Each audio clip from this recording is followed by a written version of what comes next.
Good Sunday morning. Welcome to another edition of Sideline Junkies. It's the last one of the year, Sunday Rise.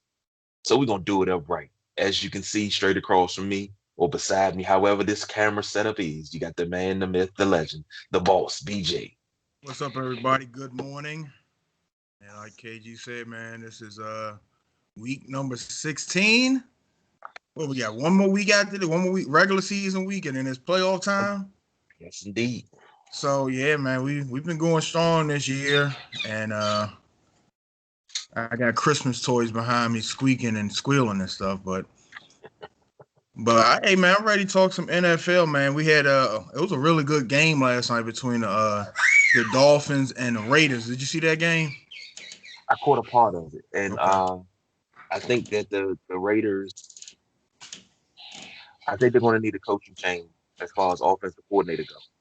You think all? I thought John Gruden called the plays. Come on, man. I mean, but look, John I'm Gruden. sure he has to How much call they pay? How much they pay for John Gruden? this time. Yes. Hold on, let me find out.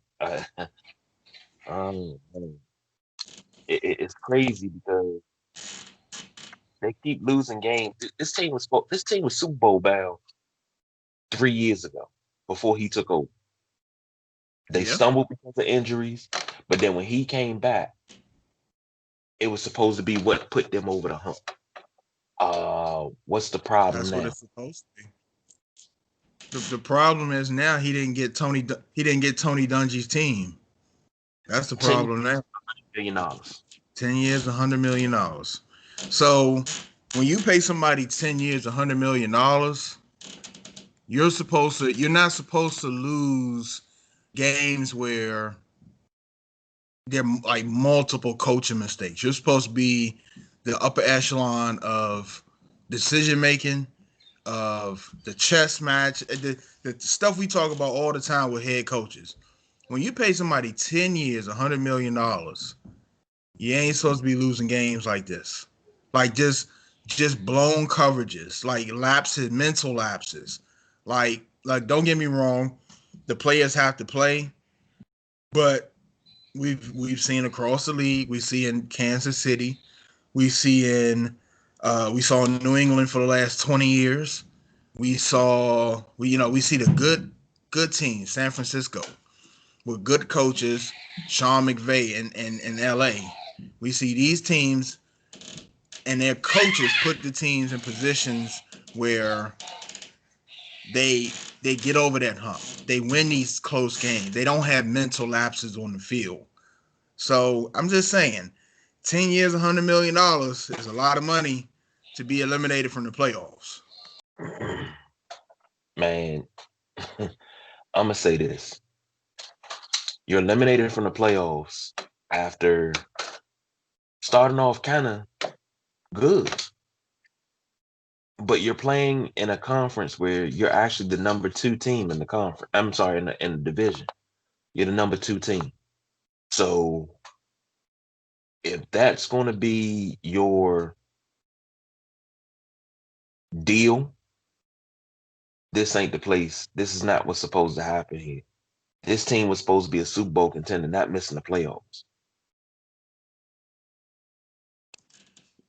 Yes, I guess that was the deal when Gruden took over. But did you ever think that they would leap over Kansas City?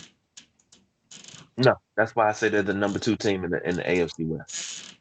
Yeah, that's the thing. It's just like you're supposed to. You got to find a way. They beat Kansas City to give them credit. They did. Hmm. They had in Kansas City a loss. You see the potential there, but they're hitting this roadblock where they just can't overcome certain things in the game. And it's, you know, like I said, when you pay somebody that much money, I expect you to coach up what you have on the field. And I think they have, like you said, they have a pretty good team. So then now what's the excuse? And that's why I don't want you to put it on the coordinator. They paid a man 10 years, $100 million to get the right coordinator, the right defensive coordinator, because he's an offensive minded coach, right? So I'm pretty sure he still has something to do with the offense. If he's not calling the plays, they're coming through his headset. So, spider wire, monkey, banana, whatever the hell he calls, it ain't worth 10 years, $100 million. Yeah, I guess he'll go back to calling Sluggo theme, but I mean everybody done picked it up on that. So, but I can't. No, I'm not putting it all on the coordinator. I'm just saying that he's gonna lose his job because somebody has to take the blame and shit rolls downhill. It does. Yes, it does. Somebody has to take the blame, and it's not going to be John Gruden. And like I said, this time around, he didn't inherit a Tony Dungy team. So now you got to build your shit in the kitchen from scratch, and it don't look like you can cook too well. I'm just saying. I think it dulls the luster of the legend that is John Gruden, but we've said it several times before. He gets credit as the Super Bowl winning coach because he was coaching the team in 2003, 2002, whatever year that time. But those were Dungy's players. And to hear players like Warren Sapp say, it was a different atmosphere when he took over. When Tony was here, he passed you in the hallway. Hey, how you doing, Warren? Everything all right. But when John Gruden passed you, I'm going to get your ass today. I'm like, dog, y'all could have played the same way for Tony. It's always excuses, man. It's always a bunch of excuses, but we will see. We will see. I think it's going to take a lot to dethrone Kansas City. And Yes. they don't have it, and it's not. I don't think it's talent wise. It's coaching. Getting out coached. I don't think I'd ever see a day where I would say Andy Reid was better than John Gruden. And if you would have asked me this 10, 12 years ago, I'd have told you you was outside your mind. Yeah, but we talked about it when Jay Gruden was a coach in Washington, right? Mm-hmm. I told you I felt like what you get from John Gruden, far as motivation, far as getting your face, the players love him, A+. But I felt like he was always overrated as a coach. I don't put John Gruden on Bill Belichick's level. I don't put John Gruden on Andy Reid's level. I don't put John Gruden on Sean McVay now. Kyle Shanahan.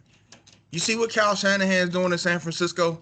Players Mm-hmm. keep getting hurt. People keep going down. That's the mark of a really good coach. You keep losing players. You got to find a new player to plug this position. You got to adjust your game plan for now these new set of players you have. Everybody keeps going down, and you keep plugging and playing, and you don't miss a beat almost. San Francisco shouldn't be winning games. True. But look at them. They beat Arizona last night. Did anybody in the Junkies group pick San Francisco? No. Not one. And not one. So yeah, you see good coaches around this league. We just saw a really bad coach fired in Detroit. Should have never got the job. Should never got that job. But you know why he got the job Yeah, because I of know who's why. doing. Yeah, I know why he got the job. And now the reports are that the NFL is looking at Urban Meyer. Yeah. Yep. So So you're gonna pass Eric Bieniemy. You're gonna pass Brian Daboll, the offensive coordinator for Buffalo. You're gonna pass God. Give me a name. Give me a name. Who else you they're gonna going to pass? pick Jim Caldwell because Jim Caldwell interviewed for the Houston Texans job. Jim Caldwell. But you know what? You know what I feel like that interview is, right? Oh, the token interview, so we can We do the can hire. minority. We got the minority interview out the way, so we can hire who we really want. Because I Yeah, so think didn't Marvin Lewis interview for something? he interviewed for the Texans job too, I believe. And look, to Marvin Lewis's credit, his Cincinnati teams were. I thought they were solid. He never had an elite quarterback, which you need to win in this league. Who Who was the elite quarterback he had? Who? For a small sample size, Carson Palmer was elite because he got it done. They couldn't get past Pittsburgh. I know you don't like him. I don't like him either. He's a USC quarterback. I don't like him, but I gotta give credit where credit is due. He had one of the best. He had one of the best receiving duos for a small sample size, where you had Chad Johnson and T.J. Hushmanzada, and then they still had Chris Henry in the slot. They had three talented receivers that went over 1,000 yards. They didn't have a run game. Their defense was strong, but not strong enough. I think the year that I still don't consider Carson elite, but I think the year he got hurt was was that Pittsburgh in the playoffs they were playing, what's the boy name? Was it Van Olofsen hit him? Yeah, Chemo hit him in the knee. I think that was their year. Yeah, because they went down after that. Yeah, when Carson got hurt, it deflated the life out of the Bengals. Like they had Andy Dalton. Was it Andy Dalton that came in? No, that was John Kitna. John Kitna. He came in. He tried to be hyped. He tried to get them fired up. Hey, let's go. But you can just see it on everybody's face. Like, yeah, we done. Mm-hmm. We're done. But what I'm saying is, I'm not saying that Carson Wentz. Now, Carson Wentz will be a Hall of Famer, not first ballot, but he will be a Hall of Famer. But you got to respect those teams, those Bengal teams, where he had Ocho Cinco. Ocho Cinco, in my opinion, is a Hall of Fame. They're not going to give him first ballot because of the antics, but the antics made him what he is because he went out and backed it up. You had Didn't T.O. get first ballot? No, I think T.O. was second ballot. Second ballot. I think so. He should have been first ballot because his numbers don't lie. But you had this core of guys. They went out there, they talked trash and they backed it up. But they just couldn't get past Pittsburgh. I mean, it wasn't a dominant run of 10 years or nothing like that. But injuries and things like that. But Marvin Lewis had those guys playing. So I'm just saying. I want to go over real quick the current playoff situation in East Conference. So let's start with the AFC. Of course, Kansas City Chiefs are number one, 13-1. They clinched their division. My Buffalo Bills are number 2, 11-3. They've clinched their division. The Steelers, free falling as they are, they've clinched the playoffs, not the division. All right. So now you have the in the hunt teams. You got the Titans number 4 at 10-4, first in the AFC South. The Browns right behind the Steelers at 10-4, second in the AFC North. And number 6, the Colts, number 2nd in the AFC South, right behind the Titans. And then rounding it up, the Dolphins, 10-5, second in the AFC East. So if the playoffs started today, Buffalo would get the Dolphins, the Colts would play the Steelers, and then the Browns and Titans would play. If the playoffs started today, the Ravens are still in the hunt. They're the only AFC team that's still in the hunt. The rest of the teams have been eliminated. So Ravens are 9-5, third in the AFC North. I don't think they catch Cleveland. I think the Ravens, I think they're going to miss out this year. I think Cleveland has a chance to win the division because Pittsburgh is free falling. So you got to keep an eye out for that. So we go over to the NFC. The Packers are number 1 at 11-3. They've clinched their division, NFC North. The Saints, first in the NFC South, they've clinched their division, 11-4. The Seahawks are first in the NFC West, number 3. The Buccaneers clinched last night, so they're the 5th seed. So right now, the in the hunt team leading the NFC East is the Washington football team, and they take on Carolina today. The number 6 team in the hunt are the Rams, 9-5, second in NFC West. The Cardinals, big loss last night. They were to be the seventh seed, 8-7, third in the NFC West. NFC West is representing. That's three teams. That's three teams on the bubble that still have a chance. The Bears, 7-7. The Cowboys, 5-9, second in the NFC East. They still have a chance. The Giants still have a chance, and the Eagles. The entire NFC East is still on the bubble to make the playoffs. Everyone else has been eliminated. So it's a mess in the NFC right now, as far as shucking and jiving for playoff position. The AFC is a little bit more clear, but it can be some movement coming up in these last 2 weeks. So I ask you, and I ain't putting you on the spot with your Washington football team. Give me a surprise scenario that you think will. I gave you my surprise scenario. I think Pittsburgh is going to lose that division. Mm. I think Pittsburgh is going to lose that division, and they're going to keep falling, and they're going to end up having to play. Like right now, they're 3. So they're going to end up having to play somebody in the first round. They're going to get knocked out. It's just the wrong time. He's fine. Yeah, come on back. You don't see my nice background I got right here? Oh, it's empty. No, it's not empty, but it's a house I don't own. Oh.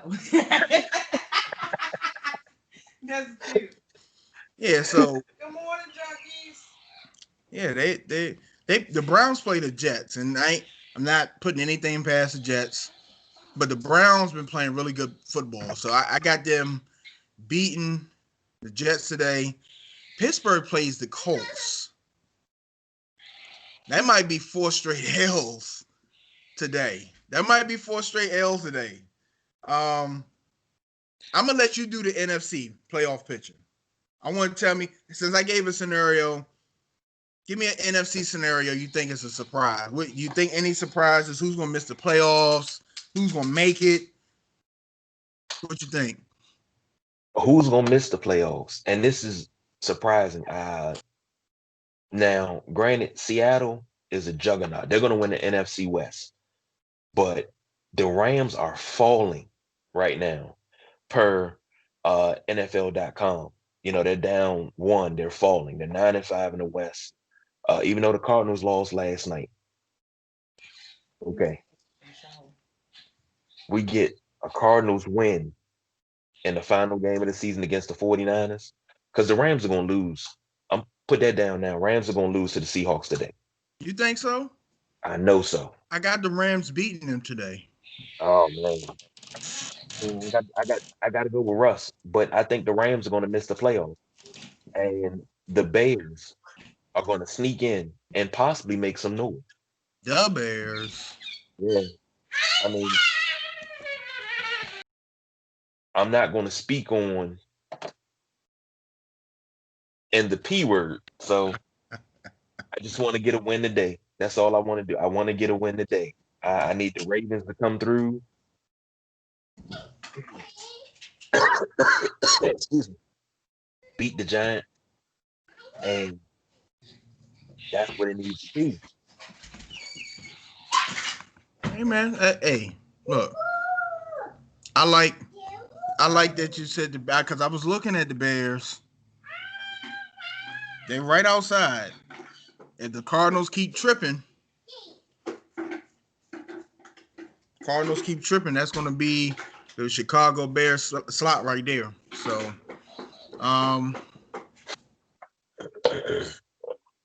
real quick, let's talk about Washington and Carolina.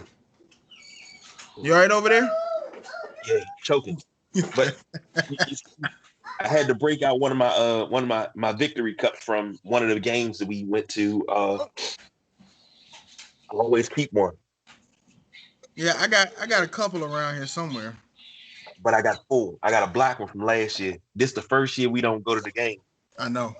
Damn, get cups and stuff. I know. We We've been making that a tradition yearly, and it's COVID messed everything up. So it is what it is, unfortunately. So let's dive into. See, look, hold on. Well, this one done faded a little bit. Then you got that one, bottomless cups. That's all I get. Bottomless I cups got from I got that one right here. Hey man, try to keep those souvenirs from each game, man. I tried to. And then one of them's actually from a Notre Dame Navy game. Okay. Okay. Which All right. So I was actually boohoo crying that night because I got to see my boys in person for the first time in my life. the Notre Dame. Yeah. Hold on, Brian. Well, we got Carolina coming to Washington. Why is this a 4 o'clock game? Okay, I'm coming. They got flex. Okay. They flex So because Baltimore, Baltimore, New York. So they want Baltimore and New York to play first. So Washington can see that, okay, if Baltimore beats New York, all you got to do is beat Carolina. You beat Carolina, you in there. And I could say the P word. okay, that makes sense. Carolina's favored by 0.5 right now. That's it. They favored by 0.5. The over/under points is 42.5. I Where picked what? Huh? where are we playing? We're playing in Washington. Yeah, say in Washington. Ooh, it's cold up here today. Yeah, it is. It's freezing. It's absolutely freezing. So, the tail of the tape. Let's do Washington first. Points per game, 21.6, good for 26 in the league. Points allowed, 21.1, fifth in the league. Total yards a game, this is where Washington is struggling at. 29th in the league, 317.3. Passing yards, 217.3. That's good for 25th in the league. Rushing yards, 100 on the dot. That's good for 25th in the league. Yards allowed a game, 312.6. That's good for fourth. And turnover differential net -3, good for 21st. We go to Carolina. Carolina, 23 points a game. That's good for 21st. Points allowed, 25.4. They're 20th in the league allowing points. Total yards a game offensively, 356.6. That's good for 19th. Rushing yards a game, 20th at 108.4. Yards allowed a game, 18th at 358.9. And turnover differential, 9th at +4. So it seems like kind of the same tail of the tape where I see an opportunity for the Washington defense to exploit, to go in and do their thing. And I'm gonna sound like a broken record, but the Washington offense has to conjure something up. They have to take advantage of the Panther defense allowing 25.4 points a game. They had to take advantage of that some type of way. Trying to go through the injury report. Gibson is questionable. Terry McLaurin is doubtful. Yeah. Is that why they activated Gandy Golden? Is he playing today? They cut Inman, Right. To Dontrell bring up. Inman, to bring up Gandy Golden. I'm not even sure why. I just said I'll sit back and see how this move works. But everybody says, well, Inman ain't really played since the Browns game, which was week 2. Mm-hmm. He haven't really balled out because I think he had 2 touchdowns that game. Dwayne found him for 2 touchdowns. Okay. But I don't know. But I think Terry's going to play. I think Gibson's going to play. And I heard something about him being on a possible snap count where he doesn't play over a certain amount of snaps. That would make sense. But without Gibson, we got to let Peyton Barber and McKissick run wild. They got to, but see, they can't get 2 yards here. No, instead of being on first down, and I'm still a Madden phrase from Brandon Garden, a Fox. You got to be on time and ahead. On time is, first down, you get 5 yards, but I want to be ahead of a schedule. I want to get 6 yards first down. So I'm in a 2nd and 4. Eliminate the 3rd and longs and make them 3rd and shorts. So they easy to pick up. That's what I want today. And we have to control the clock. Now we're not dealing with Christian McCaffrey. We're not, if I'm not mistaken, I think who else they're without? I know Bridgewater starting, but who else is they without? I think they're without a receiver. So we got to shut down their receivers. We got to shut those guys down. And we got to play some decent ball because these dudes can be the grip and steal our cricket. Yeah. Hey, man, I'm looking through my you said something about Christian McCaffrey. I'm looking through my fantasy lineup now. Man, if I had started Derek Carr, he put up 37 fantasy points. Oh, I'm about to break your heart. How about Alvin Kamara with the 6 touchdowns on Friday night? Oh, you have him, don't you? I got Alvin Kamara. Guess what? I got eliminated from the playoffs last week. Oh, goodness. Man. So in 2 days, Friday and Saturday, my fantasy team has scored 164 points. Where was this at when I needed it last week? Well, I'm slated to lose this week's game by 3, so I'm hoping that somebody come through with some points because I've been rolling all year, but now it comes down to playoff time and it ain't looking too hot. I hate it, man. I hate it. It ain't looking too good, but it's all good though. But before we get out, Okay. Let me ask you this now. I went off about it. I even had an off-air discussion with the wife, and she cut my legs out from underneath me. Dwayne Haskins last Sunday. Go. He was dead wrong.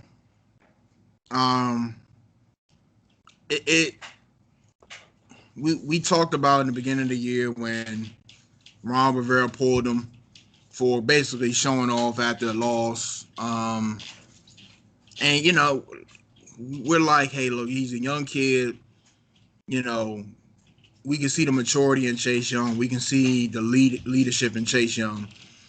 It's not there in Dwayne right now at all. He keeps putting himself in positions where he's the butt of the jokes and he's putting the team on blast.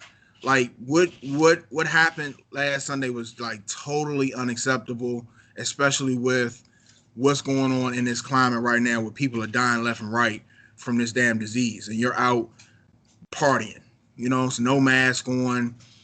I think them stripping the captain from him was absolutely right. I think if this had happened earlier in the season, he would have been gone by the trade deadline. So I think this right here was the nail in Dwayne's coffin.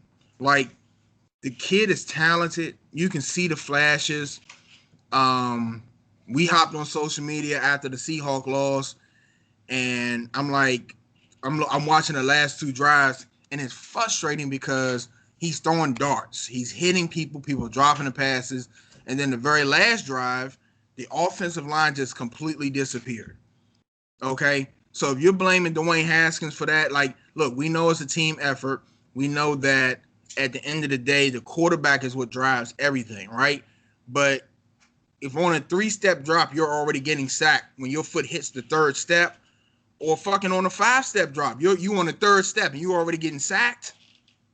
Like, come on, man, that you can't control that. That he was throwing some good balls that last 2 drives. I'm like, Dwayne gonna go down here and win this game. He threw a sketchy pass to McLaurin across the middle, was real tight, and I say that was sketchy because you had to fit that in there, right? But I like seeing that because it's like he got confidence. Okay, he's hitting it, he's throwing, and then all of a sudden, it's like a Madden glitch, and it was only 2 offensive linemen on the field. You come to the line of scrimmage, and some of your players not there. That's how it was for Washington, and to see like, okay, We supposed to have 5 offensive linemen. Why is it only 2 here? And that's what it looked like. It looked like they were non-existent, and they all had to take the brunt for that. I know Morgan Moses was like nicked up. He came back in. His replacement was garbage. You know his name. His replacement was absolute garbage. Like, you can't have that big of a drop off going from your starter to your backup. If you have that big of a drop off, you might as well go get somebody off the street. Like, it was really bad. So back to Dwayne, frustrating because he has the talent, he has the arm, but his Washington days are over. At the end of the season, you're talking about Riverboat Ron. You're talking about one of the best coaches in the league, a no-nonsense guy. He's giving him chance after chance. I thought when he was crying at the press conference about being able to play, I'm like, he might get it now. He might get it. It might register him how valuable it is to, how sacred it is to play in the league. And maybe he's not taking that for an advantage no more. Maybe he learned his lesson. And then you see the picture, it's just like, no, it's over with. They need him right now because they don't have another quarterback. Kyle Allen is done for the season.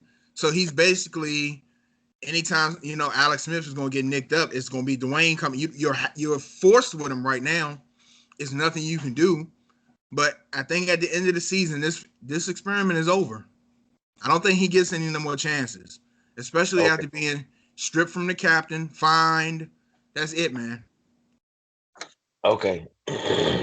Now, granted, this is his second time breaking COVID protocol. He broke it back in October. $4,833 was his fine. Now he got a $40,000 fine this time. You cut Dwayne Haskins. He's still owed. Let me see, because he's still in his rookie contract. He's on the second year of his rookie contract. He's still owed over, what's that, that's 8 million, and signing bonus that he gets. So he's still going to get another 4 million guaranteed in signing bonus. And he has to get $14 million guaranteed throughout this contract. And he's going to count at least $12 million against the cap next year. So that's $12 million you're going to have to wind up paying him. Regardless, he can go sign somewhere else for less as a third string and make bread. So it's not a money issue. But me personally, I'm thinking about it. And I've been a fan and I've watched this team be in salary cap hell because of jealousy among owners. The Mara family. But we got hit with that, what was it? $39 million salary cap hit. Then that 10 minutes before free agency opened. And it took 2 years to get out of it. That's crazy. I understand. But I don't want to go back to that by cutting a rookie before his contract is up. That's number one. Number two, what you said, I get what you're saying, but I can't agree with it. I mean, the national media has crucified this guy, saying that he should be kicked out of the league, but you just let Josh Gordon back in the league for the 9th, 10th time, only for him to fuck up 2 hours later. Yep. It can't even be reinstated. And you know what? I don't want to compare, because Josh Gordon's a knucklehead. He is what he is. He's a talented knucklehead. And we know from watching sports throughout our career, if you're talented, super talented, you're going to get chance after chance after chance. It's just what it is. It don't matter what sport it is. Their goal is to win games, and they'll make an excuse for you to come play for them. I think with the Wayne situation, if this was Jay Gruden, if this was old Washington, he'd probably be around just to take up space. But I don't think that's how Ron Rivera works. Like, I didn't think you would see him again. If Cal Allen was still playing, you wouldn't see Dwayne Haskins again. He's forced to play Dwayne Haskins because that's the only other quarterback they have. And sometimes, maybe you could get a 6th-round pick for him. Somebody a change of scenery. He's from here. Maybe that's hurting him. Maybe the hometown, cooking is hurting him. Maybe he needs to go away. He has talent. That's not the question. The question is, and you made a really good point. You said the desire, and we both watched him go from what he was last year to transform his body before camera. Like, he looked good. Yeah, he looks good. He trimmed up. You don't do that on accident. You have to want to do that. So it's like it's there, but the decision making isn't there. Mm-hmm. The decision making is still preteen, and you can't. I don't know if he understands the magnitude of what he has in his hands. That he could be the face of the franchise. He could be Washington football. It's him, and I don't know if you could tell Chase Young has it. The leadership, you could tell it's there. There is no, oops, I wasn't wearing a mask. There is no this, that, and other. It's, lead by example, saying the right things, being a leader, taking responsibility. You see that from Chase Young, but just not from Dwayne. I don't know what it's going to take. I think he needs to go to another franchise. Somebody got to give him a chance. If you're giving Josh Rosen another chance, if Nathan Peterman is getting another chance, if people really think that Sam Darnold is a okay quarterback, like you said, I forgot who you said it was. I think I know who you said, but we're not going to say that name on this podcast because I can't believe that person's an analyst after the career they had. But you said this person said that Sam Darnold was a better quarterback than Dwayne Haskins. And to me, it's just like, how do you want the shit on your plate? Do you want solid shit or do you want diarrhea? With a little seasoning. Like that, that's Sam Darnold and Dwayne Haskins to me right now. Both of them are shit. One is just solid shit, one's running shit. But to say Sam Darnold is a better quarterback, I mean, he's had 2 solid years. This kid hasn't even started 16 games. Hasn't even had a chance to start 16 games. So, yeah. But let me tell you this, and this is came from fan base. I'm talking fan pages have said this, that, oh man, we could trade Haskins and get Sam Darnold. What? But are you listening to what you're saying? Oh man, we could sign Dak. Why are y'all so pressed to get Dak? Why do we have to settle for retreads is what I'm saying. Oh man, we could draft a quarterback. We just drafted a quarterback 2 years ago. That you drafted a quarterback that a coach didn't want, did not groom, did not play up, did not coach up, nothing. Yeah. Once he got fired, Callahan started coaching him. Yeah. He's had 3 different coaches in 2 years. He's been in 2 different systems. He flourished under Callahan because everybody talks about the Detroit game, which was his first NFL win. That was a selfie game. And I heard somebody on national radio, I was listening to Sirius XM. Oh, well, he took a selfie in the middle of the game and he couldn't go back in the game. It wasn't in the middle of the game. It was 4 seconds left after he led a touchdown drive to put us up. The defense caused the turnover while he said, I got caught up. It's my first NFL win. And everybody was like, you know what? You deserve to get caught up on that. But now, yes, he did something else. But now the things that you weren't tripping off of, you weren't tripping off of the selfie game too hard. But now things coming out from draft night. Oh, he was so smug on draft night. He smirked because the Giants drafted Daniel Jones. Shit, I laughed because the Giants drafted Daniel Jones. I know Giants fans didn't want Daniel Jones. He's a bum. But then, oh, well, he charged a cover charge to get into his draft party. I would do the same thing for my children. If you haven't been there for any Pop Warner game, any fundraiser, any high school game. You didn't travel to any college games. You didn't road trip with us or nothing like that. But you want to come to the draft party? Oh, you got to pay. You wasn't there. Yeah. You know, Yeah. those people support it. Those are people that's already there. And they know about it weeks in advance. Hey man, just all you gotta do is show up. Put your coats in the Yep. room, man. Get Yep. comfortable. Yep. I don't blame that because you know what that does? That separates the supporters from the leeches. It will. It will quickly. When somebody got to hear, when somebody hear they got to pay now. Mm-hmm. I got to work that night. Exactly. That's how it be. But don't support me because I done made the pros now. Where was your support at when it was the beginning stages? Yeah. Yeah. And I feel where he's coming from, but you also have to realize you show me a perfect human being on this planet, especially somebody in his generation. He's 23 years old. He's not going to think like a 35-year-old man. I understand what you're saying, but you got Chase Young on the flip side from the same school that is way more mature. From the same area. But and you know what I said about that?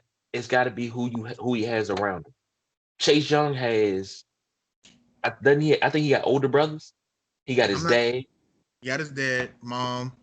I know he got mom and dad, and I know Haskins got mom and dad. But I think Haskins is the oldest. But that's where I would I would love to see Thomas Davis be like, nah, you know, we How do got you know that's not happening? Didn't Thomas Davis didn't Thomas Davis say something to him in yeah, preseason? he did. He said something to him about staring down receiver. But no, I want Thomas Davis to be like, no, move out of your apartment. You moving in with me and my family. That's what I wanted at the beginning. Yeah, I but get it. We're in COVID. That whole let me show you how to carry yourself as an NFL player. That yeah, how to but prep. but after that, after the game where he was bragging about the 300 yards and the loss, Hmm. and you heard the rumblings about people in the locker room being upset about that. If people feel like you're not getting it, you don't want it, they're not going to extend that help. You That's understand true. what I'm saying? Yeah, can't help If somebody who won't help themselves. exactly. So if you feel like if I feel like you're making a mockery of the team, you're thinking about the wrong thing. People, let's just say people have been talking to him. We don't know because we're not behind the scenes. Right. So it could have been, and like, nah, you not get it. You don't get it. You don't But get it. now the team votes on captains. He was voted captain. Yeah. And I kind of think the more I think about it now, I think he was probably voted captain to give him some responsibility. Because if you watch America's game, and I've watched every America's game probably about 15 to 20 times, and they talk about the 68 Jets, and they said that they voted Namath captain, not because they thought he was a great leader, but because they said he needed responsibility. And name all these years, Namath thought he was like, that's one of the greatest honors that I've ever got in my life. But come to find out, they did that because they wanted you to step up and be a better leader. Right. Right. And maybe that's why he got that captaincy. It could have been. It could have been. So, but we need to tiptoe out of here, man. But to end it, you agree with the fine, you agree Yes. with the stripping of the captain. Yes. I agree with both. But where we disagree at is I don't think this is the last you'll see of Dwayne Haskins in a Washington uniform because No. the reports about Ron Rivera not liking him, and Ron Rivera has said he liked him. And everybody said, well, he could be saying that because, you don't want to damage the kid too bad. Right. But I don't think this is the last you'll see of him. I think him and Ron will have a nice little conversation for exit meetings. And he's going to tell Dwayne, stay off social media, do your work, keep your head down. This isn't the last you're going to see of Dwayne Haskins because the way the offensive line play, Alex Smith is going to get hurt again, and he's going to have to come in. Oh, I ain't wishing that on Alex, but Alex gonna take another nick when he got to come out the game for a little bit, and number 7 gonna have to come in. So the thing is, he has an opportunity to the best way to shut people up is to go on the field and play. And I really thought if he had some offensive line help in that Seattle game, I thought he was going down there and win that game. And I'm not saying that because he's black. I'm not saying that. I just really felt like he's catching a little fire at the right time, and then all you see is sack, sack, sack, sack, sack. Then Mm-hmm. you go on social media, be like, oh, Dwayne Haskins is awful. No. Go get the numbers from the offensive linemen and put them on blast. It's okay. People, we're human. People have bad games. And for that little series right there, that was probably Washington's worst offensive line little series that they've had. They're usually pretty solid. But for that particular series, they were awful. So that's it, bro. That's all I got, man. That's all I got. So, uh, everyone, thank you for joining us this Sunday. Want to say this has been great year. This is week 16, but this is our 15th show for the season because we missed 1 week. But this was absolutely a grand ride. I can't wait to go into the second season, and hopefully we can do some sort of Zoom party for the Super Bowl, something. But Well, we this plan to is do a end of the year party this week, right? yes indeed. We plan we got a New Year's Eve, and I'm trying to get every single solitary sideline junkie on deck so we can be here and we can hand this thing, hand this year the proper closure. Uh, I want to do say this. I want to say rest in peace to Brody Lee, who passed away yesterday. WrestleManiacs weren't able to cover it because we are on hiatus until the 9th. But still, amazing talent, gone too soon. We lost Casey Jones this week. Boston Celtic great. I mean, Yep. the hit coming back to back right now. So Yep. everybody, remember to wear your mask. This daggone virus is still out here. It's running rampant. Um, but that's it for the sideline junkies, and we are out of here. Peace out.